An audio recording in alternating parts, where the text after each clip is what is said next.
Hello विद्यार्थी मित्रांनो, कसे आहात? आय होप सर्व मजेत असतील. तर आज आपण स्टार्ट करणार आहोत इयत्ता 7वी विभाग पहिला, त्यातील प्रकरण पहिलं भौमितिक रचना. तुम्ही अजून आपल्या ए क्लास एज्युकेशन चॅनलला सबस्क्राईब केलेले नसेल तर खाली लाल बटन दाबून आपल्या ए क्लास एज्युकेशन चॅनलला सबस्क्राईब करा. त्या शेजारील बेलचं बटन दाबा, कारण मी रोज नवीन व्हिडिओ अपलोड केल्यानंतर तो तुमच्यापर्यंत पोहोचेल.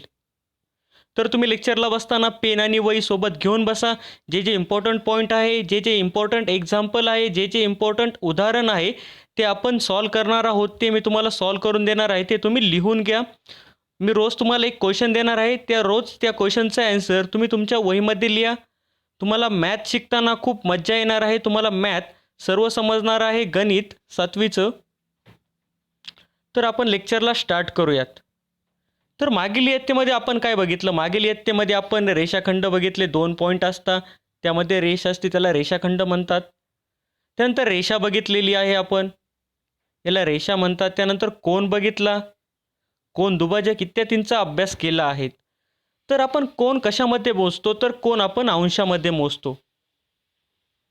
40 अंश, बरोबर. त्यानंतर 90 अंश, हे तुम्हाला माहीत असेल. तर कोन दुभाजक, अँगल बायसेक्टर, मागील इयत्तेमध्ये पण आपण कोन दुभाजक बघितला. आत्ता पण मी तुम्हाला कोन दुभाजक परत सांगणार आहेत. कोन दुभाजकासाठी आपण काय करतो? सुरुवातीला इथे एक बी पॉईंट घेतला, बरोबर, ह्या आकृतीमध्ये पाहिल्याप्रमाणे. त्यानंतर एक रेषा ओढली, तर इथे आपण एक सी पॉईंट घेतला. आणि तुम्हाला जो अँगल दिलेला असेल, 40चा अँगल दिलेला आहे, तर तुम्ही इथे 40चं कोन मापक इथे ठेवलं आणि 40चं माप घेतलं. ओके, 40चा कोन घेतला हा तुम्ही. तर याला तुम्ही दुभागायचं आहे. तर याला दुभागायचं आहे, त्यासाठी तुम्ही काय करणार? तुमच्याकडे कंपास असेल तर कंपासचं एक टोक इथे ठेवायचं आणि जे पेन्सिलचं टोक असतं ना, तर तिथून इथे एक लाईन मारायची. अंदाजे कुठे पण मारू शकतात. इथे एक लाईन मारा तुम्ही, इथे पण मारू शकता, इथे पण मारू शकता, काही प्रॉब्लेम नाही. अंदाजे 2 लाईन मारल्या का त्यानंतर तुम्ही कंपासमध्ये निम्म्यापेक्षा जास्त अंतर घ्यायचं आणि कंपासचं एक टोक ठेवून इथे एक लाईन मारायची. त्यानंतर कंपासचं दुसरं टोक ठेवून इथे एक लाईन मारायची आणि ही इथे जोडून घ्यायची सेंटरला. तर तुमचा इथे हा झाला कोन दुभाजक. हे दोन्ही कोन तुमचे सारखे असतील. हे जर 40 असेल ना, तर हा 20 आणि हा 20 तुमचा भरेल. तर यालाच आपण कोन दुभाजक म्हणतो. तुम्हाला समजलेलं असेल. तर मी तुम्हाला डायग्राम त्याची व्यवस्थित काढून दाखवतो. हा झाला बी पॉईंट, हा झाला सी पॉईंट, त्यानंतर हा झाला ए पॉईंट. मी तुम्हाला काय सांगितलं? इथं पहिलं टोक ठेवायचं, त्यानंतर इथे एक लाईन मारायची, इथे एक लाईन मारायची, बरोबर, अंदाजे अंतर घेऊन. त्यानंतर इथून निम्म्यापेक्षा जास्त अंतर घ्यायचं आणि इथनं इथे एक लाईन मारायची कंपास ठेवून आणि इथनं इथे लाईन मारायची आणि हे जोडून घ्यायचे मधोमध, बरोबर. तर हा झाला तुमचा कोन दुभाजक इथे दाखवल्याप्रमाणे. खूप खूप महत्त्वाचं आहे. त्यानंतर आपण काय बघणार आहोत? रेषाखंडाचा लंबदुभाजक, perpendicular bisector of lying segment. तर हा कसा काढायचा? 4 सेमी लांबीचा रेषाखंड पी एस काढा. तर अगोदर काय सांगितलेलं आहे आपल्याला? 4 सेंटीमीटर लांबीचा रेषाखंड पी एस काढायचा आहे. तर आपण ती पट्टी असेल ना, तर पट्टी एक पॉईंट घ्यायचा, या पॉईंटवरती पट्टी ठेवायची आणि इथून 4 सेंटीमीटर अंतर मोजून घ्यायचं, बरोबर. त्यानंतर आपल्याला काय करायचं आहे? लंबदुभाजक काढायचं आहे. तर तुमचं कंपास आहे ना, तर कंपासचं एक टोक इथे ठेवायचं, पेन्सिलच्या टोकनी निम्म्यापेक्षा जास्त अंतर घ्यायचं. त्याच्यात निम्म्यापेक्षा जास्त अंतर म्हणजे इतकं अंतर घ्यायचं आणि पेन्सिलच्या एका टोकनी इथे एक लाईन मारायची, बरोबर.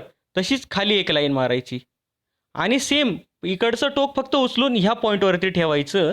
इथनं एक लाईन मारायची आणि इथनं एक लाईन मारायची आणि ह्या 2 लाईन जोडून घ्यायच्या, बरोबर.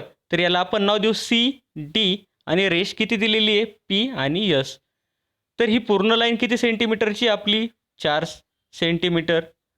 तर हे अंतर आणि हे अंतर हे 2 सेंटीमीटर होईल आणि हे 2 सेंटीमीटर होईल. तर तुम्हाला समजलेलं असेल. मी तुम्हाला ती व्यवस्थित काढून दाखवतो परत. ओके, हे झालं पी एस सी आणि डी. तर हे अंतर 2 सेंटीमीटर आणि हे अंतर 2 सेंटीमीटर. लंबदुभाजकाचा अर्थ काय? की ह्या दोन्ही लाईन आहे ना, ह्या सेम आहेत. म्हणजे इथून पी ते एम पर्यंतचं जे अंतर आहे ना, तेच अंतर यम ते यसचं अंतर आहे. म्हणजे पूर्ण 4 सेंटीमीटर आहे ना, तर हे 2 सेंटीमीटर येईल आणि हे 2 सेंटीमीटर येईल, सेम येईल. ओके, तर तुम्हाला समजलेलं असेल लंबदुभाजकाचा अर्थ. रेषा सीडी लंबदुभाजक आहे का हे पडताळणी करण्यासाठी तुम्ही काय कराल? तर तुम्हाला लंबदुभाजक आहे का पडताळण्यासाठी एक सिंपल उपाय आहे. तुमच्याकडे कोनमापक आहे ना, कोनमापक इथे ठेवायचं. तुमचं कोनमापक असं असतं बरोबर, त्याचा 0 आहे ना सेंटर, तो इथे ठेवायचा. तो मध्ये इथे जर ठेवला ना तुम्ही, तर तुम्हाला बरोबर हे 90 दिसेल. तर इथे वरती तुम्हाला 90 दिसेल. तर इथे 90 आलं ना, तर तुमचा लंबदुभाजक बरोबर आहेत. आणि त्यांनी काय दिलेलं आहे, लेंथ PM, म्हणजे ही लांबी PM आहे ना, तर ती PM आणि SM ही सारखी आहे पट्टीने मोजल्यानंतर. आहे का त्यांनी विचारलं, तर होय. त्यानंतर कोन दुभाजक आपण बघणार आहोत. त्रिकोणाच्या कोनांच्या दुभाजकाचा गुणधर्म. त्यानंतर आपण एक्झाम्पल घेऊनच तो बघूयात, बरोबर. तर तुम्हाला एक कन्सेप्ट माहीत असेल तर विशाल कोन म्हणजे काय. विशाल कोन हा 90 अंशापेक्षा जास्त असतो, त्याला तुम्ही विशाल कोन म्हणू शकतात. लघुकोन म्हणजे काय, तो 90 अंशापेक्षा कमी असेल ना, तर त्याला तुम्ही लघुकोन म्हणू शकतात. आणि दुसरी गोष्ट, त्रिकोणाच्या तिन्ही कोनांची मापे ही मिळून 180 होत असते, बरोबर. तुम्हाला माहीत असेल, खूप खूप महत्त्वाचं आहे. म्हणजे याची 60 असते, याची 60 असते आणि याचा कोन हा 60 असतो. हे तिन्ही कोन मिळून 180 भरत असतात. तर आपल्याला काय सांगितलेलं आहे, त्रिकोणाच्या बाजूंच्या लंबदुभाजकाचा गुणधर्म. त्यामध्ये आपल्याला काय सांगितलं, पट्टीच्या साहाय्याने एक लघुकोन त्रिकोण व एक विशालकोन त्रिकोण काढा. प्रत्येक त्रिकोणाच्या बाजूंचे लंबदुभाजक काढा. तर आपल्याला एक लघुकोन काढायचा आहे. लघुकोन कसा असतो, लघुकोन मी तुम्हाला सांगितलं 90 अंशापेक्षा छोटा असतो. तर लंबदुभाजक काढण्यासाठी आपण काय करू शकतो, सुरुवातीला एक लघुकोन काढायचा आहे. तुम्ही कसा पण काढू शकतात. लघुकोन काढायचा आहे, त्यांनी माप दिलेले नाही, आपल्याला किती काढायचं आहे, बरोबर. 90 अंशापेक्षा कमी काढायचा आहे आपल्याला, तर तो लघुकोन होऊ शकतो. समजलं तुम्हाला. त्यासाठी इथे आपण नाव देऊ x, इथे नाव देऊ y, इथे नाव देऊ z. तर तुम्ही काढू कसं शकतात, तर सेम आपण काय रेषाखंड आपण दुभागला, बरोबर. इथे रेषाखंड दुभागला, तसाच हा कोन दुभाजक आपल्याला काढायचा आहे. तर त्याला x नाव दिलं, y नाव दिलं आणि z नाव दिलं. तर इथे तुम्ही तुमचं कंपास आहे ना, कंपासचं एक टोक इथे ठेवायचं, निम्म्यापेक्षा जास्त अंतर घ्यायचं कंपासमध्ये इतकं. त्यानंतर इथे एक लाईन मारायची, इथे एक लाईन मारायची, ह्या टोकावरती ठेवायचं. या टोकावरनं इथे एक लाईन, इथे एक लाईन, झालं, बरोबर. ही रेषा आपली दुभागली. त्यानंतर सेम YZ रेषा दुभागण्यासाठी काय करायचं, वायवरती रेषा तुमचं कंपासमधील एक टोक ठेवायचं, निम्म्यापेक्षा जास्त अंतर घ्यायचंच नाही. इतकं जे अंतर घेतलं आणि हेच अंतर इथे राहून द्यायचं तुम्ही, निम्म्यापेक्षा जास्त अंतर, ओके. त्यानंतर इथून, त्यानंतर परत इथे तुम्ही त्याच मापाने दुभागून घ्यायचं, ओके. 2 झाल्या तुमच्या. तर ही तिसरी रेषा राहिली XY ला काय करायचं, वायवरती एक टोक ठेवायचं, इथे एक लाईन, इथे एक लाईन. त्यानंतर एक्सवरती एक टोक ठेवायचं, इथे एक लाईन, इथे एक लाईन. तर या लाईन जोडून घ्यायच्या, ही लाईन, त्यानंतर ही लाईन आणि ही लाईन आणि ही लाईन. तर तुम्हाला इथे दिसत असेल, तिथे क्लिअर नाही दिसत आहे, तर तुम्हाला मी इथे सांगतो, ओके. तर हा लघुकोन त्रिकोण दिलेला आहे त्यांनी. यात YZ वरती YZ कसा दुभागला, की वायवरती एक टोक ठेवलं, त्यानंतर खाली ही रेषा मारली, वरती एक रेषा मारली, बरोबर, कोन. त्यानंतर कंपासचं दुसरं टोक Z वरती ठेवलं, हा कोन दुभागला, ही रेषा सरळ जोडून घेतली, बरोबर झालं.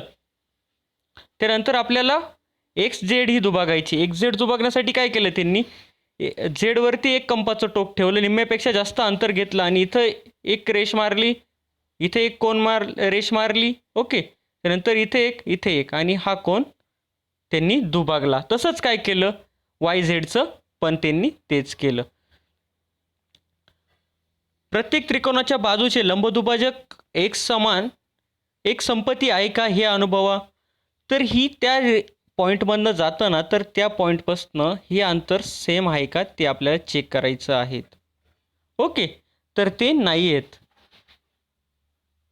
त्रिकोणाच्या बाजूंचे लंबदुभाजक ज्या बिंदूत मिळतात ना, त्या बिंदूला C नाव द्या. तर त्याला आपण C नाव दिलं.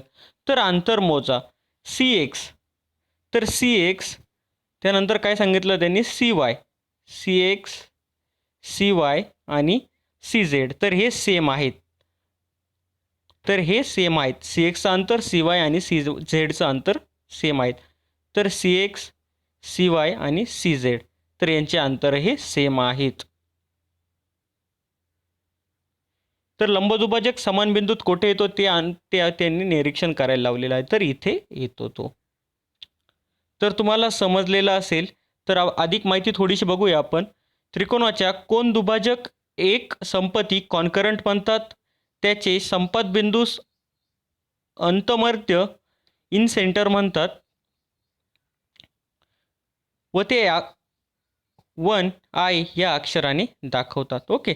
त्रिकोणाच्या बाजूंचे लंबदुभाजक एक संपत्ती असतात. यांच्या संपात बिंदूस परिमध्य व परिकेंद्र सरकम्फरन्स म्हणतात. ते सी अक्षराने दाखवतात. इथे तुम्ही बघू शकतात. तर नेक्स्ट लेक्चरमध्ये आपण सराव संच बघूयात.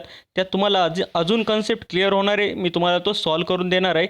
तुम्हाला व्हिडिओ आवडला असेल तर व्हिडिओ लाईक करा, शेअर करा, आपल्या मित्रांपर्यंत जास्तीत जास्त पोहोचवा आणि आपल्या ए क्लास एज्युकेशन चॅनलला सबस्क्राईब करायला विसरू नका. थँक्यू.